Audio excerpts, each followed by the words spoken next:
Hello dear students, good morning. Once again welcome to all of you in CL Hindi High School of Home Learning class. I am Ankita Maurya. So आज के session की शुरुआत हम एक अच्छे सुविचार के साथ करेंगे। तो आज का सुविचार है the best preparation for tomorrow is doing your best today. कल के लिए सबसे अच्छी तैयारी है कि आप आज का दिन जो है अच्छा करें। मतलब tomorrow is doing your best today, आज आप अच्छा करेंगे तो आपका कल जो है तैयारी कल के लिए जो है अच्छी होगी। ओके विद्यार्थी मित्रों, सो आप भी आज से हर दिन अपने एग्ज़ाम की तैयारी कीजिए अच्छे से, ताकि आप एग्ज़ाम में अच्छा वो कर सकें, अच्छा स्कोर ला सकें।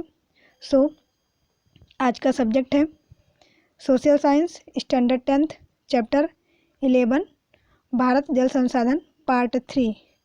जैसा कि हमने आगे पढ़ लिया है जल संसाधन के बारे में, क्या है इसके स्रोत, क्या है जल संकट, क्या है जल संरक्षण, क्या है। तो आज हम इसमें आगे पढ़ेंगे जल प्लावित क्षेत्र विकास। तो जल प्लावित क्षेत्र एक प्राकृतिक इकाई है। इसका उपयोग अनुकूलता के अनुसार जो है छोटे प्राकृतिक क्षेत्रों में समन्वित विकास करने के लिए किया जाता है। नदी बेसिन एक ऐसा क्षेत्र है जिसका पानी नदी एवं उसकी शाखाओं द्वारा बहकर एक स्राव क्षेत्र बनता है। मूल रूप से शाखा नदी का बेसिन विस्तार ही है। ऋतु के अनुसार होने वाली वर्षा के कारण इस नदी का पानी बहकर आगे जाता है और अंत में किसी न किसी नदी में मिल जाता है।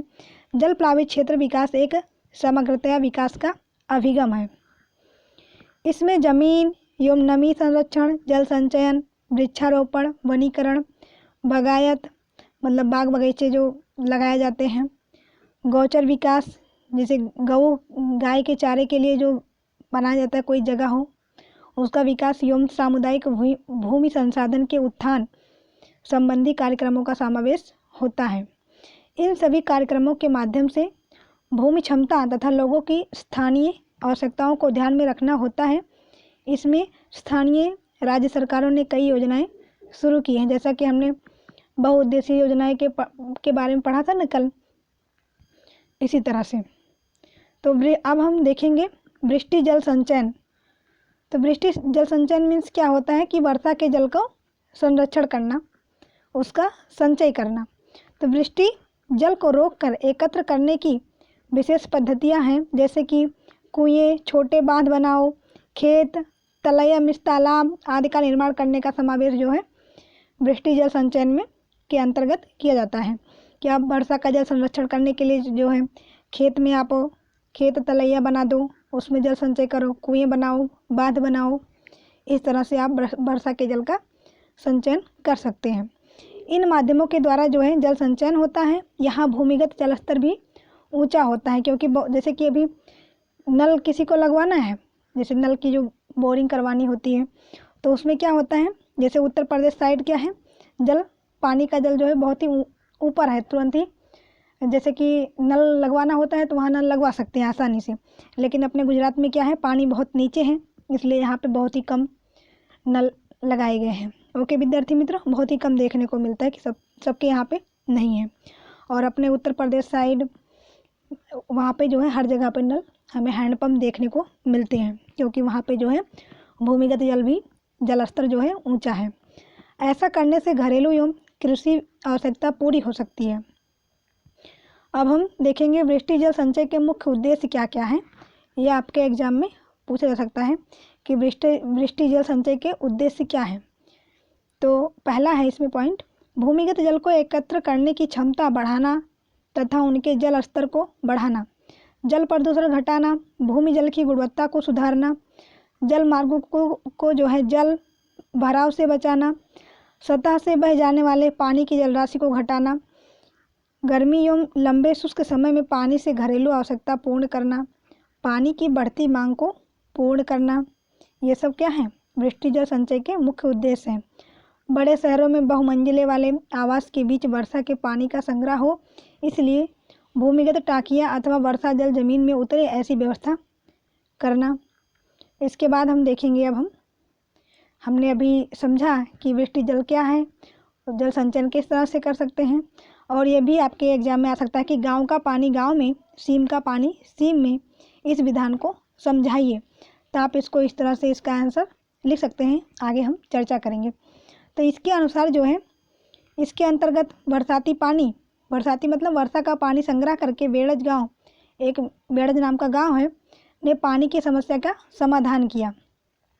मतलब वर्षा के पानी का संग्रह करके बेड़ज गांव के लोगों ने पानी की समस्या जो उनके गांव में थी उसका समाधान किया। पानी का मूल्य समझ करके उसका जतन करने के लिए, जतन मतलब रक्षण करने के लिए, गुजरात के अरावली जिले के पिछड़ा माने जाने वाला एक बेड़ज नाम का ग्रामीण, मतलब बेड़ज नाम का गांव है, वहाँ के ग्रामीण लोगों ने आपस में जागृति उत्पन्न की।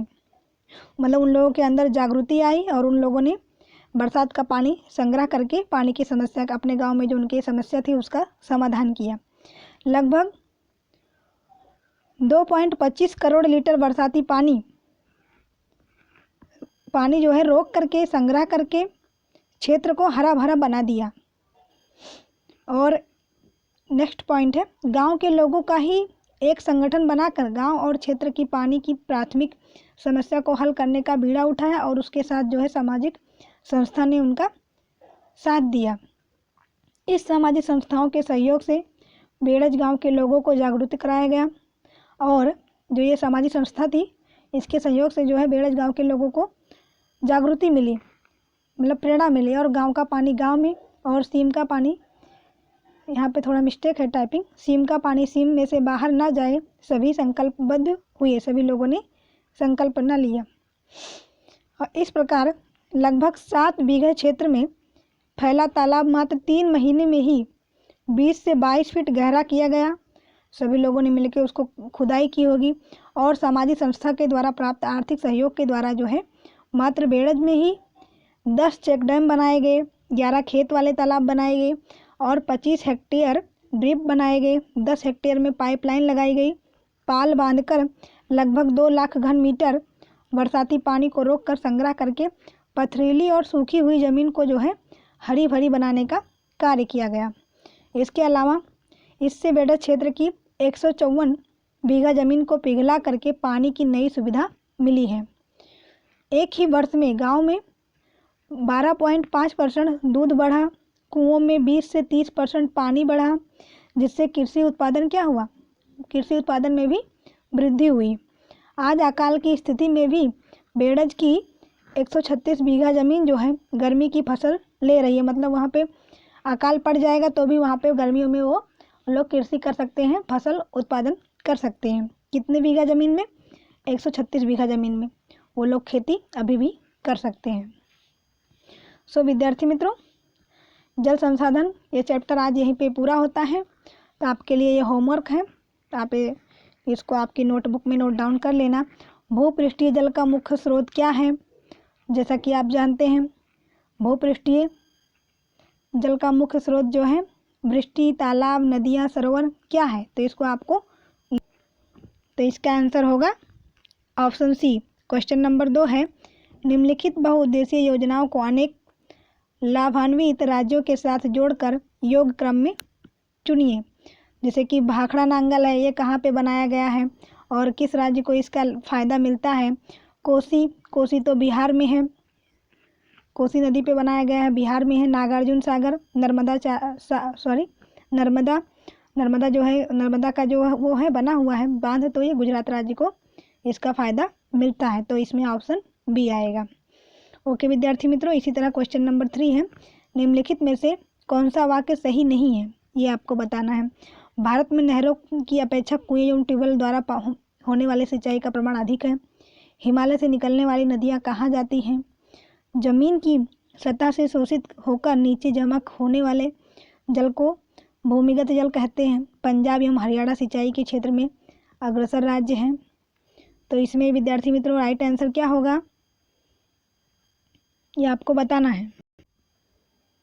तो इसमें आएगा बी, हिमालय से निकलने वाली नदियाँ कहाँ जाती हैं। ये जो सेंटेंस गलत है, मतलब सही नहीं है।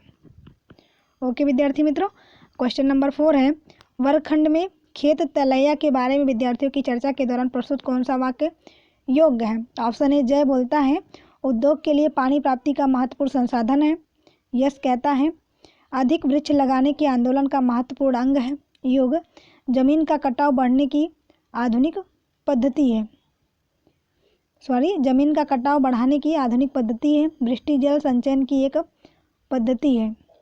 हाँ, तो वृष्टि जल संचयन की एक पद्धति है, ये तो हम सभी जानते हैं। तो इसमें कौन सा ऑप्शन राइट होगा बच्चों? तो इसका आंसर होगा ऑप्शन नंबर सी, युग। जमीन का कटाव बढ़ाने की आधुनिक पद्धति है, ये गलत है। अब हम क्वेश्चन नंबर 5 देखेंगे। निम्नलिखित बहुउद्देशीय योजनाओं को उनके स्थान के आधार पर उत्तर से दक्षिण दिशा की तरफ रखने का पर कौन सा विकल्प सही होगा? तो इसमें ऑप्शन डी राइट आंसर है। आप इसको मैप में देख सकते हैं, जैसे कि ऊपर सबसे ऊपर क्या है? उत्तर है, और सबसे नीचे दक्षिण है, और इस साइड म्यांमार, अरुणाचल प्रदेश, दिसपुर, भूटान, मेघालय ये पूरब है, और हमारा गुजरात जो है पश्चिम में है। इसी के अकॉर्डिंग आप ये इस क्वेश्चन का आंसर दे सकते हैं कि जैसे भाखड़ा नागल है तो इसको कौन कौन से राज्य को जो है इसका लाभ मिलता है, उसी के अकॉर्डिंग आपको वो आंसर देना है। विद्यार्थी मित्रों, ये आप मैप आपके नोटबुक में ड्रॉ कर लेना, या फिर एक मैप ला करके उसमें सारे राज्य और राजधानी फिलअप कर लोगे तो आपको आइडिया आ जाएगा कि कौन सा उत्तर है, कौन सा दक्षिण है, कौन सा पूरब है, कौन सा पश्चिम में कौन से राज्य आ रहे हैं, पूरब में कौन से राज्य आए हुए हैं। ओके विद्यार्थी मित्रों, तो आज का सेशन यहीं पे समाप्त करते हैं, और ये चैप्टर भी आज यहीं पे फिनिश होता है। तो विद्यार्थी मित्रों, आप इसको एक बार रिवाइज कर लेना। Thank you, bye bye.